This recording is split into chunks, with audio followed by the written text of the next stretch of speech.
नमस्कार मित्रों, मैं आपका दोस्त संजय कुमार आप सभी का संजय कैम ट्यूटोरियल्स में स्वागत करता हूं। आज हम लोगों को देखना है झारखंड एकेडमिक काउंसिल के द्वारा प्रसारित किया गया मॉडल प्रश्न पत्र सेट नंबर 2 को देखना है। इसमें हम लोगों को पता है कि 1 से 20 तक के क्वेश्चंस जो हैं वो कितने मार्क्स के पूछे जाते हैं। 1 मार्क्स के क्वेश्चन पूछे जाते हैं जो कि ऑब्जेक्टिव होता है। फिर सेक्शन बी में जो है ग्रुप बी में 7 क्वेश्चन जो पूछे जाते हैं 20 से लेकर 27 तक, वो क्या आते हैं, फिल इन द ब्लैंक्स। तो यहाँ पे हम लोग देखेंगे ऑब्जेक्टिव क्वेश्चंस और फिल इन द ब्लैंक्स के क्वेश्चंस को देखेंगे। ये वीडियो आप लोगों के लिए बहुत ही ज़्यादा लाभदायक सिद्ध होगा एग्जाम के पॉइंट ऑफ व्यू से, इसलिए इस वीडियो को अधिक से अधिक देखना है ताकि सारे क्वेश्चंस को आप इजी से जवाब दे सके। तो देखिए क्वेश्चंस की ओर बढ़ते हैं। ग्रुप नंबर 1 में ये में आते हैं। तो क्वेश्चन 1 है, तो क्वेश्चन 1 में क्या कर रहा है कि नंबर ऑफ एटम्स जो कह रहा है वो क्या कर रहा है कि the number of atoms in या face centred cubic unit cell of a monoatomic substance is equal to FCC में कितने नंबर ऑफ एटम्स होंगे। तो देखिए याद रखना है सिंपल के लिए तो सिंपल में कितना होता है, 1 होता है नंबर ऑफ एटम्स। बीसीसी की अगर बात करते हैं, बीसीसी में कितना होता है, 2 होता है। और एफसीसी में कितना होता है, 3 होता है या 4 होता है, 4 होता है आपका। ठीक है, तो 4 इलेक्ट्रॉन्स इसमें याद रखना है कि आपका यहाँ पे ऑप्शन देखो 3 भी दे दिया, 1 2 3 4। तो 3 तो किसी में होता ही नहीं, मैक्सिमम क्या होता है 1 2 4 होता है। तो आपका एफसीसी के लिए पूछा जा रहा है कि कितने होंगे नंबर ऑफ एटम्स। तो किसके साथ चलना है, एफसीसी के लिए 4 के साथ। ऑप्शन नंबर डी आपका सही होगा। नेक्स्ट क्वेश्चन कर रहा है, सेकेंड नंबर क्वेश्चन क्या कर रहा है कि number of moles of solid present in 1 litre of A solution. 1 litre solution में जो number of moles of solid present होते हैं उसको क्या कहते हैं। तो number of moles of solid 1 litre अगर कह रहा है तो 1 लीटर में जो प्रेजेंट होगा उसे कहते हैं मोलारिटी। ठीक है, लेकिन यही हो गया। देखिए ऑप्शन नंबर ये में है, अगर 1 लीटर ना कह के 1 केजी कहता, 1 केजी 1 केजी ऑफ सॉल्यूशन में या 1 केजी ऑफ सॉल्वेंट में number of moles of solid जो प्रेजेंट होता है उसको हम लोग किस नाम से जानते हैं, मोलालिटी के नाम से जानते हैं। तो देखिए यहाँ पे कहा क्या रहा है कि 1 लीटर के लिए, तो 1 लीटर में क्या हो जाएगा, 1 लीटर के लिए क्या हो जाएगा, मोलारिटी के नाम से जाना जाता है। चलिए नेक्स्ट क्वेश्चन की ओर बढ़ते हैं। क्वेश्चन नंबर 3 में क्या कर रहा है कि आपको एग्जांपल देना है स्ट्रॉन्ग इलेक्ट्रोलाइट का। स्ट्रॉन्ग इलेक्ट्रोलाइट कौन कौन सा होगा। तो देखिए जितने भी कार्बन वाले एसिड होते हैं वो स्ट्रॉन्ग इलेक्ट्रोलाइट के रूप में नहीं काम करते, वो वीक इलेक्ट्रोलाइट के रूप में काम करते हैं। देखिए acetic acid weak electrolyte, formic acid weak electrolyte, ammonium hydroxide भी क्या होता है, वीक इलेक्ट्रोलाइट। ये आपको याद रखना पड़ेगा। और HCl जो होता है वो क्या होता है, स्ट्रॉन्ग इलेक्ट्रोलाइट के रूप में काम करते हैं। तो ऑप्शन क्या होगा, डी नंबर ऑप्शन सही होगा। किसके लिए, क्वेश्चन नंबर 3 के लिए। नेक्स्ट क्वेश्चन की ओर आगे बढ़ते। नेक्स्ट क्वेश्चन में कह रहा है कि the process in which substance gain electron is called. जो प्रोसेस है सब्सटेंस, कोई भी सब्सटेंस क्या करता है, इलेक्ट्रॉन को गेन कर रहा है, तो उसको हम लोग किस नाम से जानेंगे। तो देखिए सोडियम जो है, सोडियम के बाहरी कक्ष में 2 8 1 होता है। तो ये क्या करता है कि अपना एक इलेक्ट्रॉन, बाहरी कक्ष में 1 इलेक्ट्रॉन, अगर बाहरी कक्ष में 1 2 3 होता है तो वो क्या करता है कि अपना 1 इलेक्ट्रॉन को डोनेट कर देता है। तो ये अपना 1 इलेक्ट्रॉन को डोनेट कर देगा तो ये प्लस हो जाएगा, 1 इलेक्ट्रॉन रिमूव कर गया। ठीक है, तो इसका क्या हो गया कि इसका वैलेंसी कितना हो गया, 2 8 फुलफिल हो गया कि 1 इलेक्ट्रॉन डोनेट कर दिया। अगर कोई अपना इलेक्ट्रॉन्स को डोनेट कर देता है तो उसको क्या कहते हैं, ऑक्सीडेशन कहते हैं। यही ले लेते हैं, मानते हैं कि Cl के बाहरी कक्ष में 2 8 और 7 होता है। ये क्या करेगा कि 1 इलेक्ट्रॉन, अगर किसी एलिमेंट्स के बाहरी कक्ष में इलेक्ट्रॉनों की संख्या 5 6 7 होता है तो वो क्या करता है कि इलेक्ट्रॉन्स को ले लेता है दूसरे एलिमेंट से। तो क्या करता है, 7 वाला 1 लेगा, 6 वाला 2 लेगा और 5 वाला 3 इलेक्ट्रॉन। तो 7 है तो ये कितना इलेक्ट्रॉन्स लेगा, 1 इलेक्ट्रॉन्स ले लेगा। तो ये क्या बना देगा, Cl के ऊपर माइनस। तो इसका क्या हो जाता है, 2 8 8 इसका बैलेंस कंप्लीट हो जाता है। तो इस प्रकार क्या कहते हैं कि जो इलेक्ट्रॉन्स को लेता है उसको हम लोग क्या कहते हैं, रिडक्शन के नाम से जाना जाता है। तो देखिए यहाँ पे क्या कर रहा है कि आपका जो हो रहा है तो वो क्या प्रोसेस हो रहा है, रिडक्शन। बी नंबर ऑप्शन आपका सही हो रहा है। क्वेश्चन 4 के लिए बी ऑप्शन आपका सही होता है। नेक्स्ट क्वेश्चन है, how much charge is required for the reduction of 1 mole of Cu2 plus ion to Cu। आपके पास Cu2 प्लस आयन दे दिया हुआ है। ठीक है, इससे अगर 2 इलेक्ट्रॉन्स को लेते तो ये क्या बना देता है, दो इलेक्ट्रॉन्स को लेके क्या कर रहा है कि आपका CO बना दे रहा है। क्या बना रहा है? CO आपका बना देता है। यहाँ पे ऐसे हो जाएगा CO, 2CO नहीं, CO आपका बन जाता है। तो CO में देखिए कितना इलेक्ट्रॉन्स को ले रहा है, 2 इलेक्ट्रॉन्स। तो इसका क्या करेंगे कि पूछ रहा है चार्ज, तो चार्ज इज इक्वल टू इसका हो जाता है, charge is equal to 2 into जितना इलेक्ट्रॉन्स ले रहा है उतना क्या हो जाता है, F हो जाता है। तो यहाँ क्या हो गया 2F, तो 2F 2 गुने F का वैल्यू होता है कितना, 96,500, 96,500 ऐसे होता है इसका वैल्यू। गुना कर दीजिए, कितना आएगा वो आपका आंसर हो जाएगा। तो इसका गुना करेंगे 0 0 0, 3 बार 0, आगे क्या आ जाएगा 19, 30 और 0 0 2 0, इतना इसका आंसर आ जाएगा। देखिए ऐसा कुछ आंसर है, ऑप्शन नंबर ये में ऐसा आंसर है। तो ऑप्शन नंबर ये आपको क्या हो रहा है, सही हो जा रहा है। नेक्स्ट क्वेश्चन बढ़ते हैं आगे, क्वेश्चन नंबर 6 की ओर। क्वेश्चन नंबर 6 में क्या कर रहा है, देखिए रेट लॉ का एक्सप्रेशन दिया है, इसमें पूछ रहा है ऑर्डर ऑफ रिएक्शन। हम लोग को पता है कि order of reaction is equal to order of reaction. तो ऑर्डर ऑफ रिएक्शन किसके बराबर होता है, तो जितना मोलर कॉन्सेंट्रेशन दिया, रेट लॉ को पहले लिख लेना है। रेट लॉ के अनुसार क्या लिखना है कि मोलर कॉन्सेंट्रेशन जितना दिया है, तो कॉन्सेंट्रेशन का पावर कितना दिया है, A का पावर 1 और B का भी पावर 1, दोनों को जोड़ दो और एक और एक कितना हो गया 2। तो ये जो रिएक्शन है कितने ऑर्डर का रिएक्शन है, सेकेंड ऑर्डर रिएक्शन है। ठीक है, तो इसका ऑर्डर ऑफ रिएक्शन कितना हो गया 2। तो यहाँ पे देख सकते हैं जो 2 नंबर दिया है वो क्या हो जाएगा आपका, सही हो जाएगा, ऑप्शन नंबर B। ठीक है, नेक्स्ट क्वेश्चन की ओर बढ़ते, क्वेश्चन नंबर 7। क्वेश्चन नंबर 7 में कुछ इस प्रकार से है, पूछ रहा है कि जीरो ऑर्डर रिएक्शन के लिए रेट कांस्टेंट का यूनिट क्या होगा। तो रेट कांस्टेंट के यूनिट के लिए आपको एक शॉर्ट ट्रिक याद रखना है कि क्या होता है, मोल, मोल में क्या हो जाता है 1 माइनस n कर दीजिए, फिर क्या होगा लीटर में कीजिए n-1, इसको याद रखिए हमेशा के लिए। और सेकेंड कितना हो जाएगा, पर सेकेंड हो जाता है। ठीक है, इसको अगर याद रख लेते तो आपका एक नंबर का ऑब्जेक्टिव क्वेश्चन एकदम 100% सही होगा। या तो फिल इन द ब्लैंक्स पूछेगा या तो ऑब्जेक्टिव पूछता है, हर एक साल पूछता है। ठीक है, तो ये क्या करना है कि n के जगह पे अगर हम लोग 0 के लिए पूछ रहा है तो 0 पुट करते हैं, तो n बराबर 0 पुट करते हैं, 1 में 0 गया, कितना बचा 1 ही बचा। तो क्या लिख सकते हैं, इसको मोल लिख सकते हैं। लीटर, n में 0, n के जगह पे 0, तो 0 में -1 गया तो क्या बच गया, -1 ही बच गया ना। तो लीटर क्या हो जाएगा, माइनस पर लीटर हो जाएगा, इसको कहते हैं -1 को क्या कहते हैं पर लीटर, और सेकेंड तो पर सेकेंड होता ही है। तो आपका ऑप्शन क्या हो रहा है, मोल पर लीटर पर सेकेंड। ऑप्शन नंबर आपका कौन सा सही हो जा रहा है, 7वां का ऑप्शन नंबर B आपका सही हो रहा है। इस प्रकार से आप सही कर सकते हैं, किसका आप बता सकते हैं, किसके लिए 1 के लिए, 2 के लिए, सभी के लिए आप बता सकते हैं। नेक्स्ट चलते क्वेश्चन नंबर 8 की ओर। क्वेश्चन नंबर 8 कुछ इस प्रकार से शेप पूछ रहा है, XeF4 के लिए शेप पूछा जा रहा है। तो XeF4 का शेप कैसा होगा, देखिए Xe दिया है। ठीक है, Xe के वैलेंस शेल इलेक्ट्रॉन्स कितने होते हैं, बारीक कक्ष में इलेक्ट्रॉनों की संख्या 8 होती है। तो देखिए Xe के साथ कितना इलेक्ट्रॉन्स लटका है, मतलब कितना एलिमेंट है, F है 4, 1F 2F 3F और 1 4F। ठीक है, अब टोटल 8 इलेक्ट्रॉन्स था, 4 भाग ले लिया फ्लोरीन को जोड़ने में, तो बच कितना गया 4। तो कितना लोन पेयर हो जाएगा, ऐसे देखिए 2 लोन पेयर इधर, 2 लोन इधर, 2 लोन इधर, कितना पेयर 2 पेयर। तो देखिए इस प्रकार का ये शेप बना लेता है। तो इस प्रकार के शेप को हम लोग किस नाम से जानते हैं, स्क्वायर प्लेनर के नाम से जानते हैं। स्क्वायर प्लेनर देखिए किस ऑप्शन में आपका है, ऑप्शन नंबर B में। तो आपका ऑप्शन नंबर B आपका क्या है, सही है। ठीक है, 1 नंबर का क्वेश्चन आपका यहाँ से शेप से भी पूछता है, इसलिए आपको क्या करना है, शेप वाले को भी रिवीजन करके रखना है। 100% एक क्वेश्चन पूछता है, शेप से आपका क्वेश्चन रहता है। तो देखिए नेक्स्ट क्वेश्चन की ओर बढ़ते, क्वेश्चन नंबर 9 की ओर। 9 नंबर क्वेश्चन में क्या कह रहा है, देखिए कि which of the flowing of water soluble. तो वाटर सॉल्युबल कौन कौन सा होता है, तो देख लीजिए वाटर में अगर सॉल्युबल पूछेगा तो याद रखिए WBC।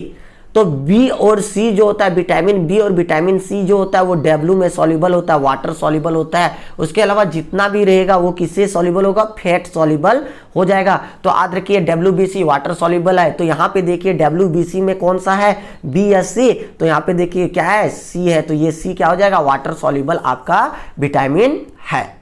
यही रहेगा, ये जैसे D है, ये है, E है, ये सब कौन से सॉल्युबल है, फैट सॉल्युबल विटामिन से। ठीक है, नेक्स्ट क्वेश्चन की ओर बढ़ते। नेक्स्ट क्वेश्चन दिया हुआ है क्वेश्चन नंबर 10। क्वेश्चन नंबर 10 की ओर देखते।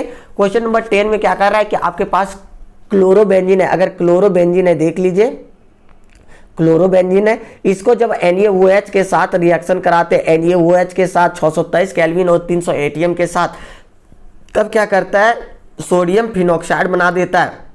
यहाँ से HCl निकल जाता है और यहाँ क्या हो जाएगा, वो Na आ जाएगा, सोडियम फिनॉक्साइड बना देता है। ठीक है, जब सोडियम फिनॉक्साइड को फिर से एसिडिफिकेशन कराते हैं या एसिड के साथ रिएक्शन कराते हैं तो ये क्या हो जाता है, वो H आ जाता है। इसके साथ क्या आ जाएगा, वो H आ जाता है, वो H आ जाएगा, जहाँ पे है वहीं पे जोड़ देते हैं। ठीक है, वो H आ गया तो ये क्या बना देता है, फिनॉल बना देता है। ये NCERT का क्वेश्चंस को उठाया गया, इसलिए इस क्वेश्चंस को तो एकदम श्योर याद रखना है, क्योंकि NCERT के क्वेश्चंस है। मैक्सिमम रिएक्शंस कहाँ से पूछे जाते हैं, NCERT से पूछे जाते हैं। नेक्स्ट क्वेश्चन की ओर बढ़ते हैं, क्वेश्चन नंबर 11 की ओर देखते हैं। तो इसमें से क्वेश्चन नंबर 11 में पूछ रहा है कि किसका dipole moment, which of the flowing has lowest dipole moment. तो NCERT का ये सेम टू सेम क्वेश्चन उठाया गया है। देखिए इसमें क्या कर रहा है कि किसका सबसे कम डायपोल मोमेंट होगा। तो देखिए CCl4 की बात करते हैं, CCl4 देखिए Cl है, Cl है, Cl है। ठीक है, आप यहाँ पे देखिए हल्का सा ध्यान दीजिए, कार्बन और क्लोरीन में मोर इलेक्ट्रोनेगेटिव एटम कौन है, Cl होता है, कार्बन लेस इलेक्ट्रोनेगेटिव। तो जो डायपोल मोमेंट है वो कैसा है, वेक्टर क्वांटिटी है। इसका डायरेक्शन होता है लोवेस्ट इलेक्ट्रॉन नेगेटिविटी से किधर की ओर होता है, हाईएस्ट इलेक्ट्रॉन नेगेटिविटी के लिए इसका क्या हो जाता है कि डायरेक्शन होता है। तो देखिए ये इसका डायरेक्शन किधर होगा, हायर इलेक्ट्रोनेगेटिविटी की ओर, इसका भी किधर, हायर इलेक्ट्रोनेगेटिविटी की ओर। इधर क्या है, इसका हायर इलेक्ट्रोनेगेटिविटी इधर है, इसका हायर इलेक्ट्रोनेगेटिविटी इधर। देखिए एक दूसरे से जस्ट क्या हो रहा है, चारों क्लोरीन एक दूसरे के जस्ट अपोजिट होता है। तो इसका इलेक्ट्रोनेगेटिविटी को ध्यान में रखते हुए अगर बताएं डायपोल मोमेंट, तो dipole moment, net dipole moment क्या हो जाएगा, 0 के बराबर हो जाएगा। म्यू इज इक्वल टू क्या हो जाता है, 0, क्योंकि चारों एक दूसरे को जस्ट अपोजिट होने के कारण कैंसिल आउट कर देता है। तो इसका डायपोल मोमेंट क्या हो जाता है, 0 हो जाता है। तो आप कह सकते हैं कि सबसे लोवेस्ट डायपोल मोमेंट जो है वो किसका हो रहा है, CCl4 का, क्योंकि 0 से सभी का क्या होगा, अधिक होगा। जैसे CH3 ही है, CH3Cl या CHCl3, कोई एक दो एग्जाम्पल को और देख लेते, जैसे CH3 H H H और Cl। देखिए इसका क्या होगा कि डायपोल मोमेंट की अगर बात करें तो यहाँ पे देख लीजिए क्या हो रहा है कि Cl का डायरेक्शन किधर हो जाएगा, इधर की ओर, मोर इलेक्ट्रोनेगेटिव। और कार्बन और अगर हाइड्रोजन की बात करें तो कार्बन और हाइड्रोजन में मोर इलेक्ट्रोनेगेटिव होता है कौन, कार्बन। तो कार्बन मोर इलेक्ट्रोनेगेटिव है, तो इसका डायरेक्शन क्या हो जाएगा, कार्बन की ओर हो जाएगा। इसका भी किधर हो जाएगा, कार्बन की ओर। इसका भी क्या हो जाएगा, कार्बन की ओर। देखिए तो इसका क्या हो जाएगा कि मैक्सिमम डायपोल मोमेंट आएगा। खींचने वाला जो है वो एक ही है, Cl, और इधर क्या है, कार्बन की ओर ही आपका नेट डायपोल मोमेंट मैक्सिमम मिल रहा है। तो मैक्सिमम डायपोल मोमेंट इसका क्या हो जाएगा, CH3Cl का, और सबसे कम किसका हो जाएगा, CCl4 का। फिर इधर जो दिया है क्या होगा कि नेक्स्ट जो दिया हुआ है CH2Cl2, तो 2 लेने वाला है, H क्या है, दोनों कार्बन की ओर इसका डायरेक्शन होगा, Cl किसकी ओर डायरेक्शन हो जाएगा, Cl का डायरेक्शन हो जाएगा अपने ओर। तो ये 2 लेगा, लेकिन 2 देगा तो उसका तो डायपोल मोमेंट कुछ ना कुछ होगा। ठीक है, और CHCl3 का कि क्या हो जाएगा, तो देखिए अगर इसके चारों की बात करें कि किसका कितना हो जाएगा, तो सबसे अधिक या सबसे कम की बात करें तो सबसे कम हो जाएगा D नंबर ऑप्शन का, सबसे कम हो जाएगा। ठीक है, कम करेंगे, D का क्या हो जाएगा आपका सबसे कम, तो D हो जाएगा। उससे अधिक किसका हो जाएगा, इससे अधिक तो क्या हो जाएगा, CHCl3 C नंबर का हो जाएगा। उससे अधिक किसका हो जाएगा, B का हो जाएगा। उससे अधिक ये ABCD हो जाएगा, सबसे अधिक ये, इसके बाद B, इसके बाद C, इसके बाद D ऑप्शन आपका आएगा। ठीक है, इस प्रकार से क्वेश्चन 12 कंप्लीट होता है। नेक्स्ट की ओर बढ़ते हैं। तो नेक्स्ट क्वेश्चन जो दिया हुआ है, तो क्वेश्चन नंबर आपका दिया हुआ है, नेक्स्ट क्वेश्चन जो है वो 12 नंबर क्वेश्चन दिया है। 12 नंबर क्वेश्चन में क्या कर रहा है, देखिए तो क्वेश्चन कर रहा है 12 नंबर क्वेश्चन में आपका मिक्सर ऑफ इक्विमोलर मिक्सर दिया है HCl और ZnCl2 का। तो इसको हम लोग किस नाम से जानते हैं, Lucas reagent, Hinsberg reagent, Tollens reagent और बेयर्स रिएजेंट। तो देखिए लुकस, ये जो है आपको याद रखने वाला है, इसका कोई ट्रिक्स नहीं कि आप जब याद रख सकते इजी से, इसको याद रखना होगा। ये जो HCl और ZnCl2 का मिक्सर जो होता है उसको हम लोग क्या कहते हैं, लुकस रिएजेंट के नाम से जानते हैं। तो ये क्या हो जाएगा, ऑप्शन नंबर ये आपका सही होगा।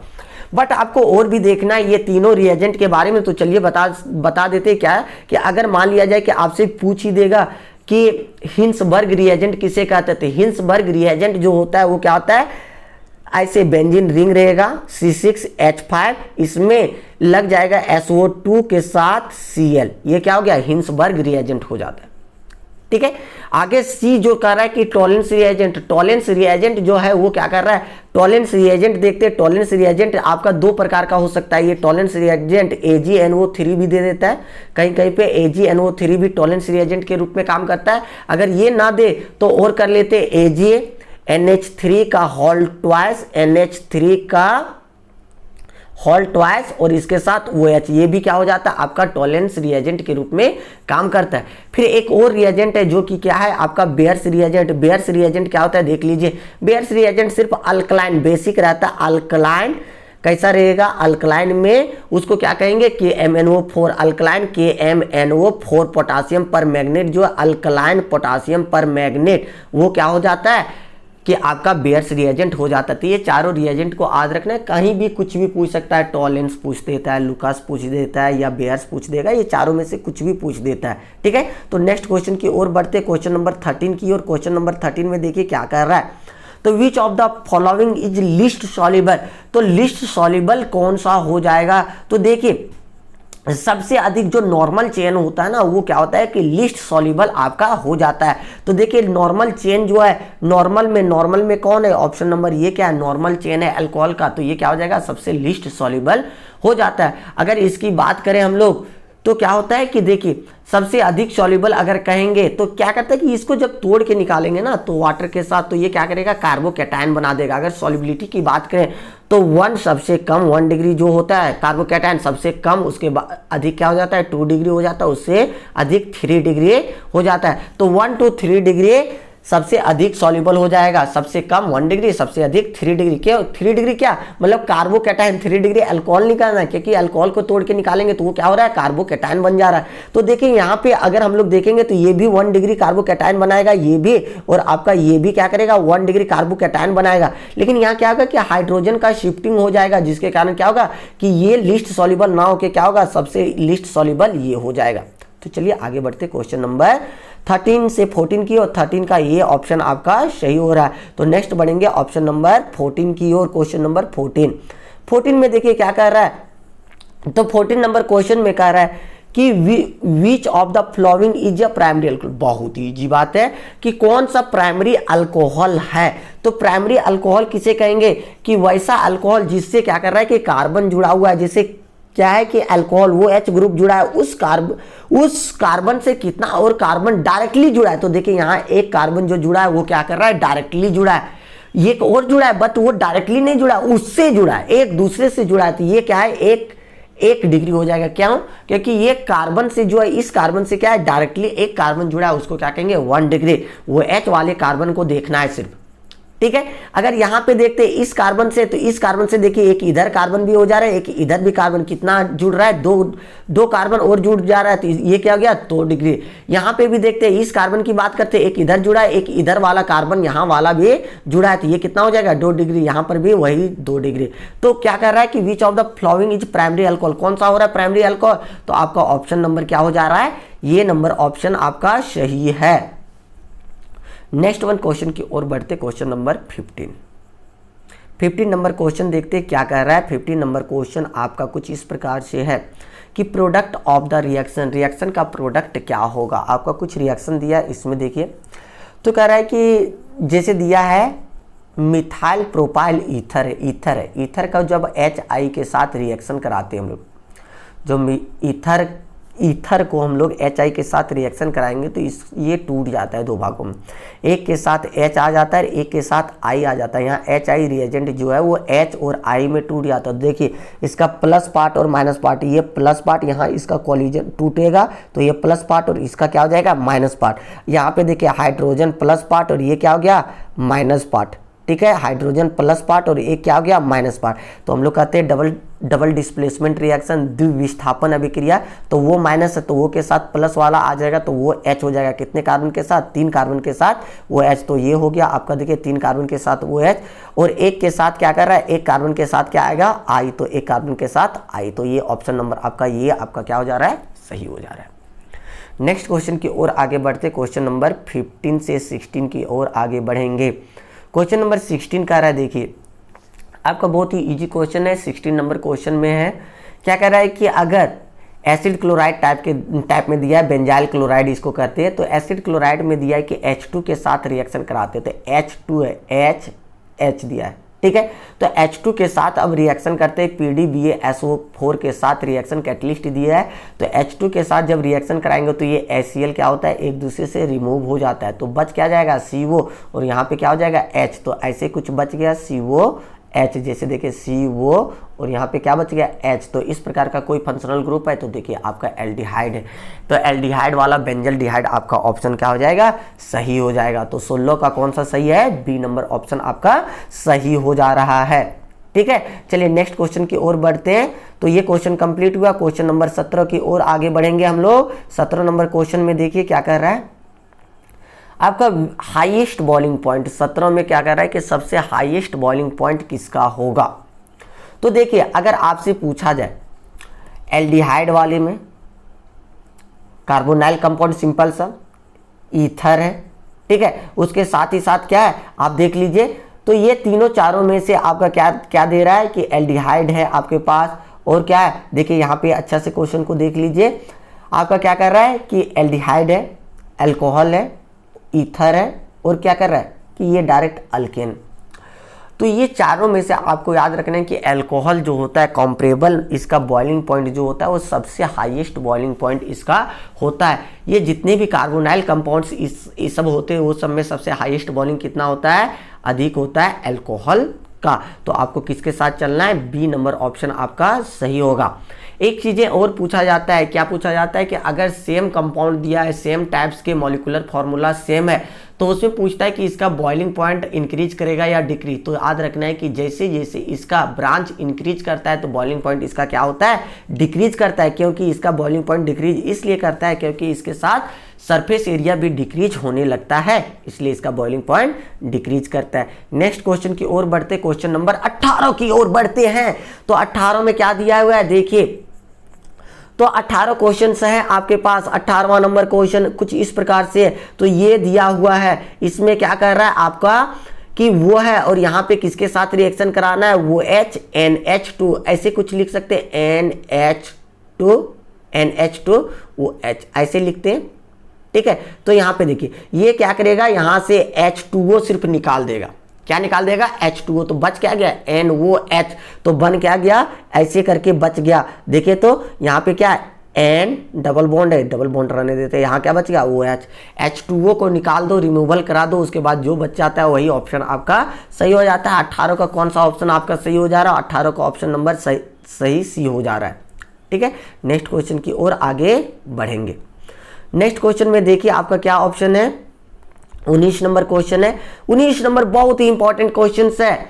क्या कह रहा है कि आपको दे दिया गया है नाइट्रोबेंजीन दिया, 19 का क्वेश्चन नाइट्रोबेंजीन दिया हुआ है, इसका रिडक्शन करवा रहा है SN प्लस HCl के साथ। SN HCl के साथ जब रिडक्शन कराते थे NO2 किस में कन्वर्ट हो जाता है, NH2 में कन्वर्ट हो जाता है।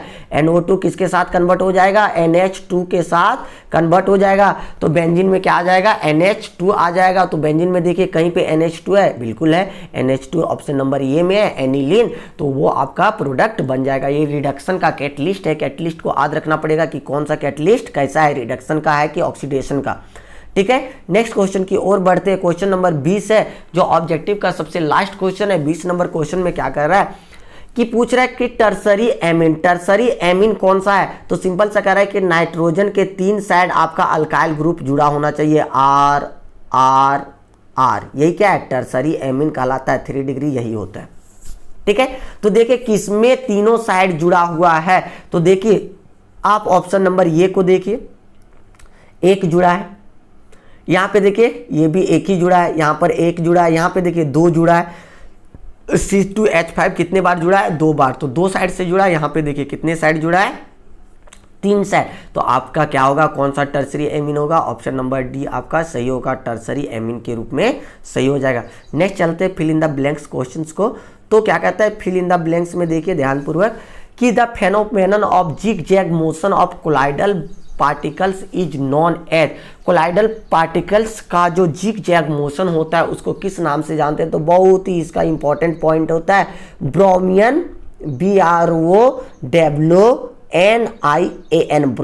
ब्रोमियन मूवमेंट, ठीक है। तो ब्राउनियन मूवमेंट के नाम से इसको जाना जाता है। ठीक है, इसको एक वर्ड में आप लिख सकते हैं। तो ऑप्शन 21 का आंसर क्या होता है? Brownian movement. ठीक है, ऑप्शन 22 को देखते हैं, 22 नंबर को देखते हैं। 22 नंबर में क्या कह रहा है कि the impurities associated with the minerals are collectively known है। जो इम्प्योरिटीज उसमें अशुद्धियां उसमें जो सम्मिलित होती है उसको किस नाम से जाना जाता है? तो उसको हम लोग किस नाम से जानेंगे? गैंग के नाम से जानते हैं, GANGUE, गैंग के नाम से जानते हैं। ठीक है, तो आपका नेक्स्ट ऑप्शन जो होता है 22 नंबर का, उसमें क्या फिल करना है? गैंग के नाम से फिल कर देना। Next option number 23, question number 23 है। 23 नंबर क्वेश्चन में देखना है कि आपके पास halogen, the halogen which does not show variable oxidation state. तो फ्लोरीन है, क्लोरीन है, ब्रोमीन है और आयोडीन है। ये चारों में से कौन वेरिएबल ऑक्सीडेशन स्टेट नहीं शो करता है? जो सबसे छोटा एलिमेंट होता है वही वेरिएबल ऑक्सीडेशन स्टेट को नहीं शो करता है। तो क्या फिल करना है कि fluorine does not show variable oxidation state, F लिख देना है, या फ्लोरीन पूरा नाम लिख दीजिए। ये वेरिएबल ऑक्सीडेशन स्टेट को नहीं शो करता है। नेक्स्ट क्वेश्चन कुछ इस प्रकार से, क्रोमियम। क्रोमियम का एटॉमिक नंबर कितना होता है? 24 होता है। 24 में क्या रहा है कि इसका जो कॉन्फ़िगरेशन होगा वो कैसा होगा? थोड़ा सा ये अपवाद वाले इलेक्ट्रॉनिक कॉन्फ़िगरेशन है। अगर आपके पास देखिए S में 1 इलेक्ट्रॉन, S में 2 इलेक्ट्रॉन्स आ जाए, S में 2 और D में 4 आ जाए, S2D4, तो इसको क्या कर दीजिए? S में 1 कर दीजिए, D में क्या कर दीजिए आप? 4 से 5 कर दीजिए, क्योंकि D5 हो जाता है तो हाफ फील्ड सबसेल हो जाता है। जब हाफ फील्ड होगा तो वो क्या होता है? स्टेबल इलेक्ट्रॉनिक कॉन्फ़िगरेशन हो जाता है। तो S1 कर दीजिए, D5 कर दीजिए। अगर S में आपके पास 2 रहे और D में 9 रहे तो क्या कर दीजिए? S में 1 कर दीजिए और D में कितना कर दीजिए? 10। ये आपका क्या रहता है? एक्सेप्शन वाले क्वेश्चन इस प्रकार से पूछते हैं।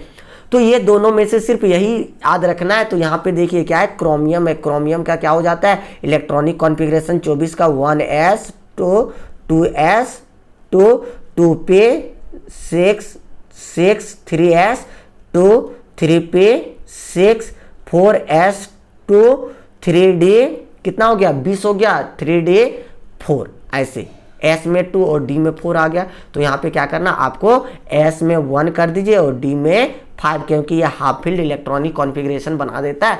क्यों? ताकि ये अस्टेबल हो जाए। तो यहाँ पे क्या लिख देना है? 4s1 और 3d5 लिख देना। ठीक है, तो ये आपका क्या हो जाएगा? Electronic configuration. अगर ये पूरा लिखेंगे यहाँ से यहाँ तक तो इसके साथ लिख देना, यहाँ S में 1 कर देना ऐसे और D में 5 कर देना। नहीं तो अगर शॉर्ट फॉर्म लिखिएगा तो आर्गन लिख दीजिए, उसके साथ क्या लिख दीजिए? 4s1 3d5। ये आपका इलेक्ट्रॉनिक कॉन्फ़िगरेशन सही होता है। नेक्स्ट क्वेश्चन कह रहा है 25 नंबर क्वेश्चन। 25 नंबर क्वेश्चन क्या कह रहा है कि RNA में शुगर होता है। तो RNA में जो शुगर होता है वो राइबोज होता है। क्या होता है? Ribose, RIBOSE, ribose. इसका RNA का फुल फॉर्म भी होता है राइबो न्यूक्लिक एसिड। ठीक है, तो ये भी पूछा जाता है, या एक DNA पूछा जाता है, डाइऑक्सी राइबो न्यूक्लिक एसिड। ठीक है, तो ये दोनों में से कोई एक होता है। तो यहाँ फिल इन द ब्लैंक्स में क्या करना है? राइबोज आपको फिल कर देना है। नेक्स्ट वन क्वेश्चन पूछ रहा है कि क्वेश्चन नंबर 27 में क्या कर रहा है कि आपका जो chemical substances use for the reducing pain, दर्द निवारक दवा का नाम क्या होता है? किस नाम से उसको जाना जाता है? तो इसको क्या कहते हैं? Analgesics, ANALGESICS, analgesics. Fill in the blanks कर देना है। एनाल्जेसिक्स के नाम से जाना जाता है। इस प्रकार से आपके ऑब्जेक्टिव और फिल इन द ब्लैंक्स के क्वेश्चंस कंप्लीट होते हैं। फिर इसके साथ ही साथ क्या दिए जाएंगे कि और भी जो क्वेश्चन बच जाते हैं लिखने वाले क्वेश्चन, उसको भी अपलोड किया जाएगा। इसलिए क्या करना है कि इस चैनल पे बने रहने के लिए आपको इस चैनल के बेल आइकन को दबाना है, सब्सक्राइब करना है और अधिक से अधिक अपने दोस्तों के साथ शेयर कीजिए, ताकि और भी हम वीडियो बनाते रहे और आपको इसका फ़ायदा मिलते रहे।